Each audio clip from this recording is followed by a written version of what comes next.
নমস্কার বন্ধুরা, আশা করি সবাই ভালো আছেন। আজকে মার্কেটে একটা দারুণ গ্যাপ ডাউন দেখা গেল, হিউজ গ্যাপ ডাউন, এবং সেই গ্যাপ ডাউন থেকে মার্কেটে কিন্তু ভালো একটা রিকভারি দেখা গেল এবং সেই সাথে বেশ কিছু স্টক খুব ভালো র্যালি দিয়েছে। আজকের ভিডিওতে বেশ কিছু স্টক নিয়ে কথা বলবো, যে স্টকগুলি ভালো পজিশনে রয়েছে এবং ওয়াচ লিস্টে রাখা যেতে পারে। সেই সাথে একটি স্টক যেটি মিড টার্মের জন্য ওয়াচ লিস্টে রাখা যেতে পারে, সেটা নিয়েও ডিসকাস করব। তার আগে যারা চ্যানেলে প্রথমবার ভিজিট করছেন, অবশ্যই চ্যানেল সাবস্ক্রাইব করুন, বেল আইকন প্রেস করে দিন, লাইক করে দিন। একটা স্ট্যান্ডার্ড ডিসক্লেমার দিয়ে রাখি, এই ভিডিওটি সম্পূর্ণ এডুকেশনাল পারপাস শেয়ার করা হচ্ছে। আমার যে টেকনিক্যাল ভিউ, আমি সেই ভিউ আপনাদের সাথে শেয়ার করে নিচ্ছি মাত্র। কোনো রকমের বাই, সেল বা হোল্ডের রেকমেন্ডেশন দেওয়া হচ্ছে না, কাজেই অবশ্যই নিজের ফিনান্সিয়াল অ্যাডভাইজারের সাথে কথা বলে ডিসিশন নেবেন। প্রথম স্টকে আসি, জুবলিয়ান্ট ইনগ্রেভিয়া। স্টকটি আজকের দিনে 10%-এর একটা মুভ দিয়েছে, বলা যেতে পারে আজকে ব্লাস্ট করে গেছে। স্টকটি সেপ্টেম্বরের 2 তারিখে এই চ্যানেল থেকেই ডিসকাস করা হয়েছিল। সেই জায়গার থেকে আজকে 10%-এর মুভের যে ক্যান্ডেল, দারুণ গ্রিন কালারের ক্যান্ডেল, তার সাথে দারুণ একটা ভলিউম ক্রিয়েট করেছে, বলা যেতে পারে খুব সুন্দর ভলিউম ক্রিয়েট করেছে। তো জুবলিয়ান্ট ইনগ্রেভিয়া আজকে 10%-এর মুভ দিয়ে ফেলেছে।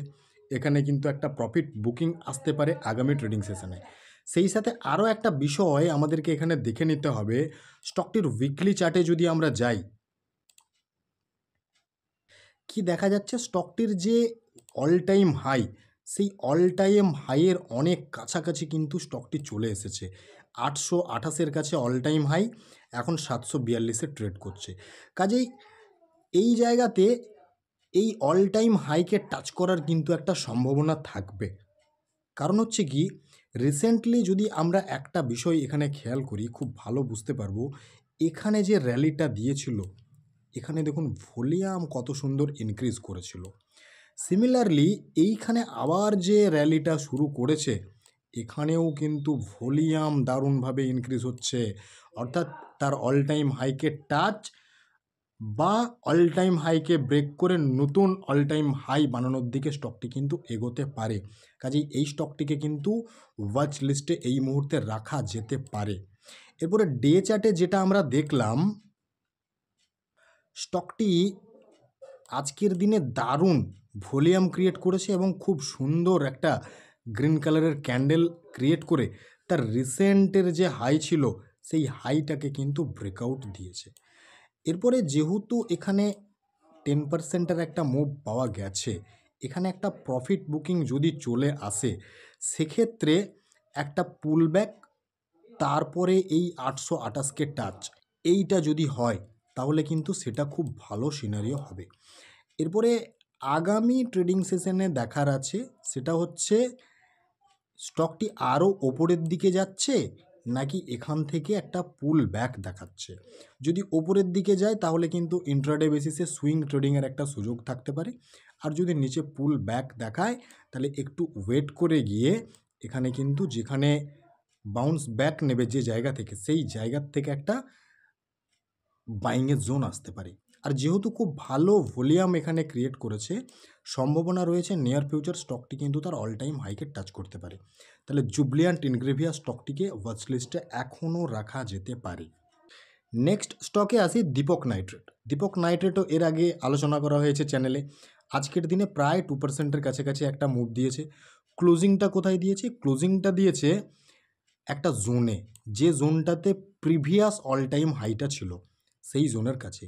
তো এক্ষেত্রে একটা ফ্রেশ ব্রেকআউট আজকের দিনে পাওয়া গেছে, সেটা হচ্ছে এখানে যে ফ্ল্যাগ প্যাটার্নটা বানিয়েছিল, সেই ফ্ল্যাগ প্যাটার্নটাকে কিন্তু আজকের দিনে ব্রেকআউট করে দিয়েছে এই ক্যান্ডেল, এবং ক্লোজিংটা দিয়েছে তার প্রিভিয়াস যে অল টাইম হাই ছিল অনেক আগের, সেই অল টাইম হাইয়ের কাছে। কাজে এখানে যদি দেখা যায় নেক্সট ট্রেডিং সেশনে এই তার প্রিভিয়াস যে অল টাইম 3000 টাকার কাছাকাছি এটাকে ব্রেকআউট দিয়ে দেয়, সেক্ষেত্রে এই 3250-এর কাছাকাছি যে লেভেলটা রয়েছে, এই লেভেলটা কিন্তু খুব তাড়াতাড়ি দেখা যেতে পারে। এবং মিড টার্মে এই স্টকটির টার্গেট কিন্তু এই যে ফ্ল্যাগের পোলটা রয়েছে, এই পোলের যে রেঞ্জ, সেই রেঞ্জের আসার কিন্তু সম্ভাবনা থাকবে। কাজেই দীপক নাইট্রেট এখনও অবধি কিন্তু ওয়াচ লিস্টে রাখা যেতে পারে। মনে রাখবেন, আমি কোনো রিকমেন্ডেশন দিচ্ছি না, আমি আমার টেকনিক্যাল ভিউটা আপনাদের সাথে শেয়ার করে নিচ্ছি মাত্র। নেক্সট আসি পেটিএম। পেটিএম নিয়েও ডিসকাস করা হয়েছিল। Higher high higher low chart বানাচ্ছে, তার লোগুলোকে ওপরে শিফট করে যাচ্ছে এবং হাইগুলোকেও কিন্তু ওপরে শিফট করে যাচ্ছে। তো এই ক্যান্ডেলে যখন ব্রেকআউট দিয়েছিল তখন স্টকটিকে ডিসকাস করা হয়েছিল, যখন হাই ভলিউম ব্রেকআউট দিয়েছিল। তারপরে দুদিন এখানে কিন্তু পুল ব্যাক দেখিয়েছিল। এক্স্যাক্টলি তার যে জোন একটা দেখানো হয়েছিল, সাপোর্ট জোন, যেটাকে ব্রেকআউট দিয়েছিল, সেই সাপোর্ট জোনের কাছে আজকে ওপেনিং হলো, গ্যাপ ডাউন ওপেনিং। সেখান থেকে কিন্তু একটা দারুণ মুভ দেখালো, 3% একটা দারুণ মুভ। এরপর এখানে কিন্তু অলরেডি একটা বাউন্স ব্যাক ক্যান্ডেল দেখা গেছে এবং সেখানে তার যে ভলিউম সেটাও ইনক্রিজ হতে দেখা গেছে। এক্ষেত্রে কিন্তু ইনস্ট্যান্ট এন্ট্রির কথা চিন্তাভাবনা করা যেতে পারে এবং অবশ্যই আজকের যে ক্যান্ডেল সেই ক্যান্ডেলের নিচে কিন্তু এসএল কনসিডার করে ইনস্ট্যান্ট এন্ট্রির কথা চিন্তাভাবনা করা যেতে পারে। আমি কোনো রিকমেন্ডেশন দিচ্ছি না, আমি আমার যে টেকনিক্যাল ভিউ সেটা আপনাদের সাথে শেয়ার করে নিচ্ছি মাত্র। এছাড়া আরেকটা জায়গা এখানে হতে পারে এন্ট্রির জায়গা, সেটা হচ্ছে রিসেন্ট যে হাইটা বানিয়েছিল প্রায় 630-এর কাছাকাছি। এই 630-এর ওপরে ব্রেকআউট পাওয়ার পরে যদি ভালো গ্রিন কালারের ক্যান্ডেলে এখানে ব্রেকআউট দেয় এবং এখানে ভলিউম ইনক্রিজ হয়, তাহলে এই ব্রেকআউট ক্যান্ডেলে একটা এন্ট্রির জায়গা কিন্তু আসতে পারে। তাহলে পেটিএম বা 197 কমিউনিকেশন লিমিটেড ওয়াচ লিস্টে এখনও রাখা যেতে পারে।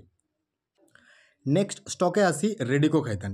রেডিকো খাইতান নিয়ে ডিসকাস করেছিলাম, দারুণ মুভ দিয়ে ফেলেছে স্টকটি এবং উইকলি চার্টে এখানে একটা দেখানো হয়েছে বক্স, যে বক্সের মধ্যে স্টকটি ফেসেছিল সেই বক্সকে কিন্তু ব্রেকআউট দিয়ে ফেলেছে এবং ওপরে স্টে করছে।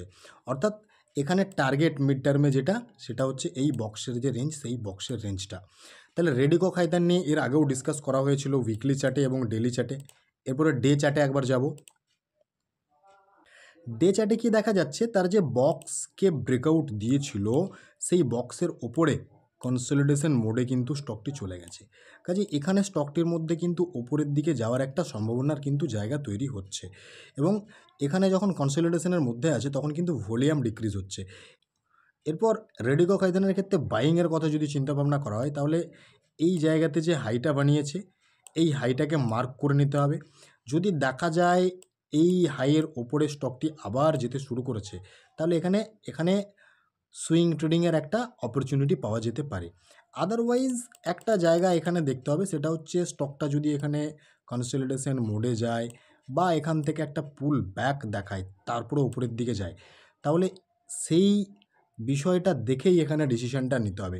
যদি কনসলিডেশন মুডে যায় তাহলে একটা দুটো দিন বা 3টে দিন এখানে কাটালো, তারপরে এখানে একটা বাইংয়ের চিন্তাভাবনা করা যেতে পারে। আদারওয়াইজ যদি দেখা যায় যে এখান থেকে একটা পুল ব্যাক দেখালো এবং নিচে এলো, তাহলে এই জায়গাটাকে রিটেস্ট করতে যদি আসে তখন বাউন্স ব্যাক ক্যান্ডেল দেখে এখানে কিন্তু এন্ট্রির একটা জায়গা তৈরি হতে পারে। কাজেই রেডিকো খাইতানও কিন্তু এখনও ওয়াচ লিস্টে রাখা যেতে পারে। নেক্সট আসবো ক্যাস্ট্রল নিয়ে। ক্যাস্ট্রল এর আগে চ্যানেলে ডিসকাস করা হয়েছিল। স্টকটি একটা বক্সের মধ্যে এই মুহূর্তে কিন্তু রয়েছে, যে বক্সটাকে মাল্টিপল টাইম ব্রেক করার চেষ্টা করেছে এবং সবচেয়ে বড় কথা হলো তার এই যে লোগুলো বানিয়েছিল সেই লোটাকে কিন্তু ওপরে শিফট করে দিয়েছে, যেটা আগের ভিডিওতে ডিসকাস করা হয়েছিল। এরপরে স্টকটি কিন্তু বারবার চেষ্টা করছে তার এই যে বক্স, এই বক্সটাকে কিন্তু ব্রেক আউট দেওয়ার। আজকেও কিন্তু চেষ্টা করেছিল এই বক্সকে ব্রেকআউট দেওয়ার, কিন্তু আজকেও ব্রেকআউট দিতে পারেনি, নিচে এসে ক্লোজিং দিয়েছে। সেক্ষেত্রে অবশ্যই যেটা মাথায় রাখার সেটা হচ্ছে, যদি বক্সের মধ্যে এন্ট্রি নেওয়ার চিন্তাভাবনা থাকে তাহলে এখানে যে লোটা বানিয়েছে এই লোটাকে মার্ক করে এই লোয়ের নিচে একটা এসএল কনসিডার করে ফ্রেশ এন্ট্রির চিন্তাভাবনা করা যেতে পারে, যেটা খুব সম্ভবত আগে বলা হয়েছিল। আদারওয়াইজ স্টকটি ব্রেকআউট যদি দিয়ে দেয়, এই বক্সের উপরে ভালো ডেলি ক্যান্ডেলে ক্লোজিং দিয়ে দেয় এবং এখানে যদি খুব ভালো একটা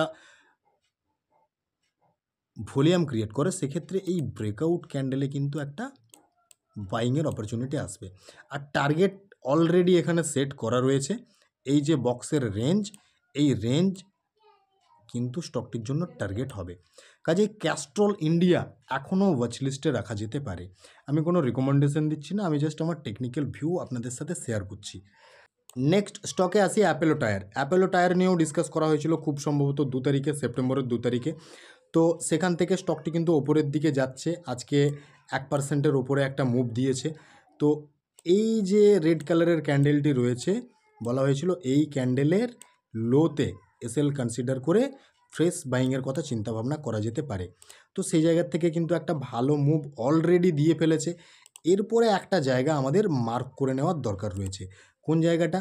যেটা তার রিসেন্টের একটা হাই ছিল, সেই হাইয়ের কাছেই কিন্তু আজকে ক্লোজিংটা দিয়েছে। এরপরে যদি এই স্টকটি এই 509 বা 10-এর যে জোনটা রয়েছে, এই জোনটাকে ব্রেকআউট দিয়ে ওপরে সাস্টেন করে যায়, স্টে করে যায়, তাহলে কিন্তু নেক্সট টার্গেট আমাদের চলে আসবে এই জায়গাটা, প্রায় 560-এর কাছাকাছি। কাজেই অ্যাপোলো টায়ার কিন্তু খুব ভালো একটা জায়গার মধ্যে রয়েছে, কারণ স্টকটির ভলিউম কিন্তু ধীরে ধীরে ইনক্রিজ হতে শুরু করছে, যেটা এই স্টকটির জন্য পজিটিভ। তাহলে এই ক্যান্ডেলের লোতে এসএল কনসিডার করে এখনও ফ্রেশ বাইংয়ের কথা চিন্তাভাবনা করা যেতে পারে। আমি আবারও বলছি, কোনো রেকমেন্ডেশন দিচ্ছি না, আমার টেকনিক্যাল ভিউ, এডুকেশনাল পারপাস আমি শেয়ার করে নিচ্ছি। নেক্সট স্টকে আসি ডাবর ইন্ডিয়া লিমিটেড। স্টকটি আজকের দিনে প্রায় 2%-এর কাছাকাছি মুভ দিয়েছে। এরপরে এই স্টকটিকে মিড টার্মের জন্য সিলেক্ট করা হয়েছে। কেন সিলেক্ট করা হয়েছে? আমরা ডাবর ইন্ডিয়ার উইকলি চার্টে রয়েছি। উইকলি চার্টে একটা জায়গাকে যদি মার্ক করা হয়, তাহলে এই জায়গাটা স্টকটির কিন্তু অল টাইম হাই, যেটা কখন বানিয়েছিল? বানিয়েছিল 2021-এর সেপ্টেম্বর মাসে, এবং এখন চলছে 2024-এর সেপ্টেম্বর, অর্থাৎ 3 বছরের পুরনো একটা রিজেকশন কিন্তু স্টকটি টাচ করেছে। এবং এই যে রিজেকশন, এই রিজেকশনকে ব্রেক করার একটা চ্যালেঞ্জ কিন্তু স্টকটি নিয়েছে। অর্থাৎ যদি দেখা যায় এই 650-কে ব্রেকআউট দিতে, সেক্ষেত্রে কিন্তু মিড টার্মে এই স্টকটি একটা দারুণ র্যালি দিতে পারে। কাজেই স্টকটিকে কিন্তু ওয়াচ লিস্টে রাখা যেতে পারে। এখন যদি আমরা উইকলি চার্টের থেকে ডে চার্টে যাই, সেখানে গেলে কিন্তু একটা খুব সুন্দর সিনারিও দেখতে পাবো, যে কারণে স্টকটি কিন্তু তার যে প্রিভিয়াস 3 বছর আগের যে রিজেকশন, সেটাকে ব্রেকআউট করতে পারে, এই রকম একটা সিগন্যাল কিন্তু দিচ্ছে। তাহলে চলুন চলে যাই ডে চার্টে। ডাবর ইন্ডিয়ার ডে চার্টে রয়েছি। ডে চার্টে দুটো জায়গাকে প্রথমে একটু মার্ক করে নেব। সেই দুটো জায়গাকে মার্ক করলে এখানে একটা খুব ভালো প্যাটার্ন দেখতে পাওয়া যাবে। সেটা হচ্ছে, প্রথমে এই জায়গাটাকে মার্ক করব। এই জায়গাটাকে মার্ক করলে এরকম একটা সিনারিও দেখতে পাচ্ছি, এবং নেক্সট আরেকটা জায়গাকে মার্ক করব। সেই জায়গাটাকে যখনই মার্ক করে নেব আমরা, তখনই কিন্তু এখানে একটা বিশেষ প্যাটার্ন তৈরি হয়ে যাচ্ছে। কি প্যাটার্ন তৈরি হচ্ছে? এখানে তৈরি হচ্ছে কাপ অ্যান্ড হ্যান্ডেল প্যাটার্ন। কাজেই এই কাপ অ্যান্ড হ্যান্ডেল প্যাটার্নের ব্রেকআউট মানেই তার 2021 সালের যে রিজেকশন, সেই রিজেকশনকেও কিন্তু ব্রেকআউট। কাজেই এই জায়গাতে অবশ্যই যেটা মাথায় রাখার, সেটা হচ্ছে এই 660-এর ওপরে একটা ভালো গ্রিন কালারের ক্যান্ডেলে ক্লোজিং, সেটা উইকলি চার্টে দিলে খুবই ভালো হয় মিড টার্মের জন্য। যদি ডে চার্টেও দেয়, সেক্ষেত্রে অবশ্যই একটা ভালো ভলিউম কিন্তু এখানে দেখে নিতে হবে। যদি এরকমের সিনারিও আসে, তাহলে এই ক্যান্ডেলে কিন্তু একটা এন্ট্রির জায়গা পাওয়া যেতে পারে ফর মিড টার্ম।